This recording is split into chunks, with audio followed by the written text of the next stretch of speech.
लिखा है संतों ने कि कई लायो आटी में मिल जाएगो माटी में,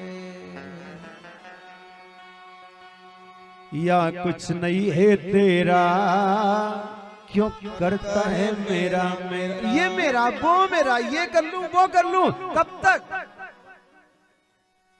अरे कब तक करेगा? एक दिन सब अधिकार छिन जाएंगे हाथों से।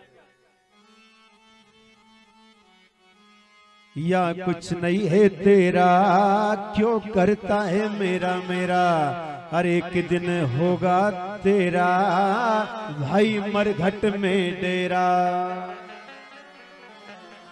एक दिन डेरा होगा मरघट में। कैसे? हमारे भारत देश में बहुत बड़े संत हो गए, राजेश्वरानंद जी, उनने क्या कहा कि ये मुर्दों का संसार है।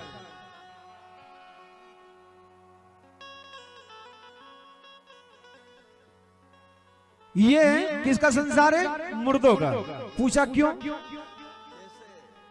कैसे मुर्दों का संसार? सब ध्यान दे। जैसे एक अर्थी निकल करके जा रही है, तो जो अर्थी के ऊपर जो लेटा हुआ है वो है वर्तमान का मुर्दा,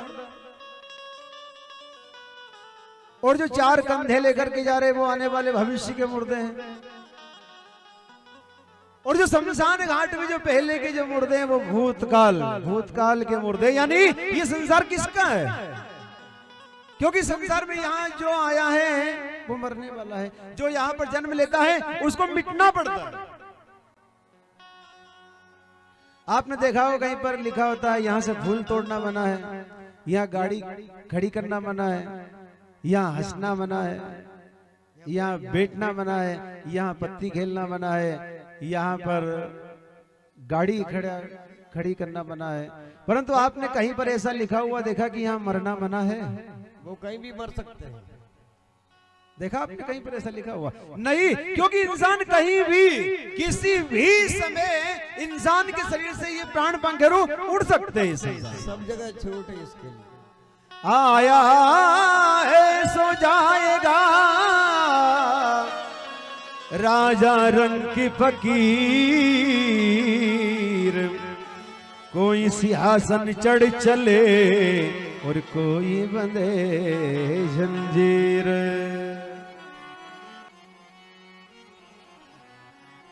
राजा खटवांग ने मात्र 2 घड़ी में प्राप्त कर लिया परमात्मा को, मात्र 2 घड़ी में। एक ही घड़ी आधी घड़ी, आधी में पुनियाद, तुलसी संगत साध के हरऊ कोटि अपराध। कोटि यानी करोड़ों, करोड़ों सारे पाप उसके नष्ट हो जाएंगे। सब कुछ उसके हाथों से जो पाप है सब कुछ मिट जाएंगे, सबका विनाश हो जाएगा। इनके वंश में आगे चल करके राजा मानधाता हुए, इनके वंश में आगे चल के राजा मानधाता की 9वीं पीढ़ी में महाराज हरिश्चंद्र हुए।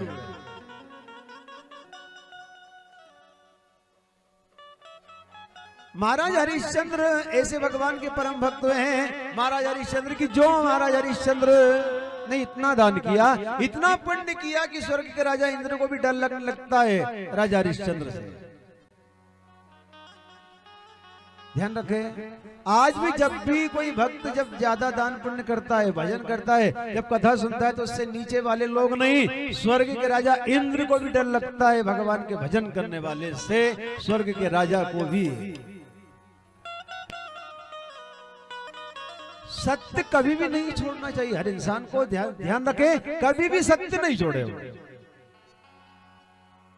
सत्य रहेगा तो इंसान को वापिस सब कुछ मिल जाएगा, और सत्य अगर हाथों से चला गया तो सब कुछ होते हुए भी कुछ भी प्राप्त नहीं कर सकता है।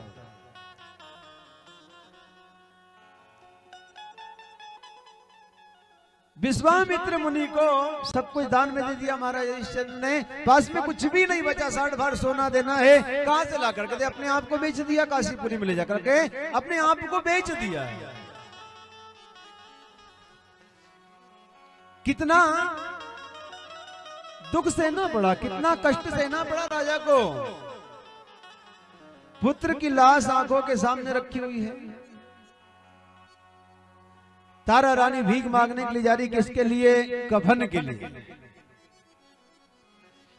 कफन के लिए दान में कुछ भी नहीं मिला तो उस तारामती रानी ने जो साड़ी जो पहन रखी उसमें से आधी साड़ी कफन के लिए उड़ा दी, आधी को पहन ली।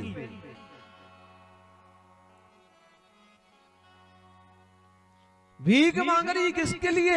एक सोने का टका टैक्स में दिया जाता था वहां पर, जहां पर हरिश्चंद्र हरिया शमशान घाट का पहरा देते थे, वहां पर एक सोने का टका किस लिए मांग रही है? वो अंतिम संस्कार करना है बेटे का।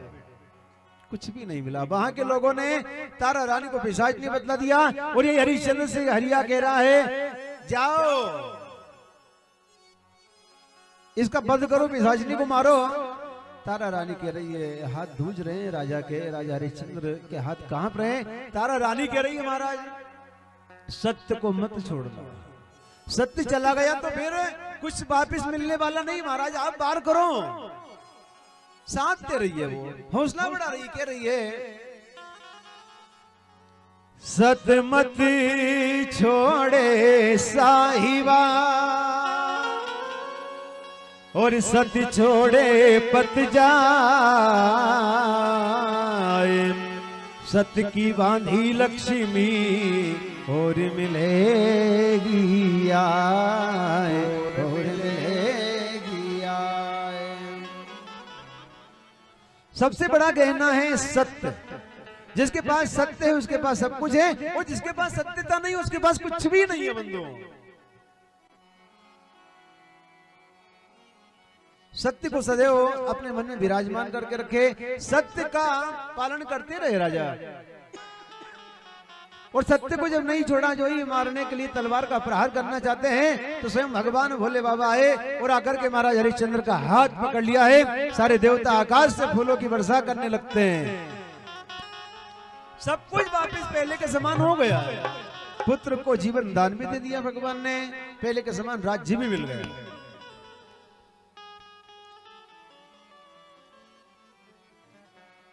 सत्य क्या है? लोग गुरुदेव के आश्रम में जाते हैं, सभी ध्यान दे, सदगुरु है कौन? लोग कहते हैं हमारे वो फलाने गुरु, हमारे वो ठिकाने गुरु, हमारे ये गुरु वो गुरु। तो सभी से हमारा कहना है, सब ध्यान दे कि हमारा सदगुरु है कौन? असली सदगुरु कौन है हमारा? सदगुरु कोई मूर्ति नहीं है, सदगुरु कोई फोटो नहीं है। सदगुरु कौन है? जो हमारे मन के अंदर का जो सत्य है वही हमारा सदगुरु है, जो हमारा सत्य ही सदगुरु है। नहीं तो गुरु बना लिया बड़े बड़े मठाधीश को, वो बड़े शंकराचार्य जी, वो हमारे फलाने गुरु ढिकाने गुरु, और हमारे मन के अंदर सत्य ही नहीं, हम झूठ बोल रहे हैं, तो वो गुरुदेव की ताकत नहीं कि हमको भगवान से मिला दे। मिला सकते हैं? नहीं मिला सकते।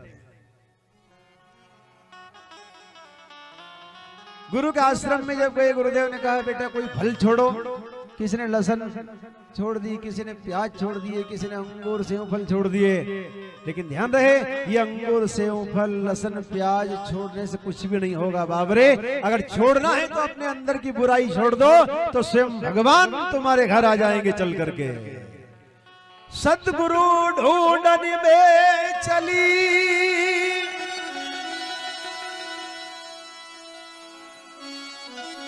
सतगुरु ढूंढने में चली, और कर जोगनी को भेष ढूंढत ढूंढत जुग भया, हमारे सिर में आया धोला केस। बुढ़ापा आ गया, मस्तक में सफेदी आ गई, लेकिन सतगुरु नहीं मिले। क्यों नहीं मिले? क्योंकि सतगुरु बाहर नहीं है, सतगुरु तो तेरे अंदर ही बैठे हुए हैं। जब तक अपने स्वयं के मन के अंदर के सत्य को हम नहीं जगाएंगे, तब तक गुरुदेव प्रसन्न हो नहीं सकते हैं।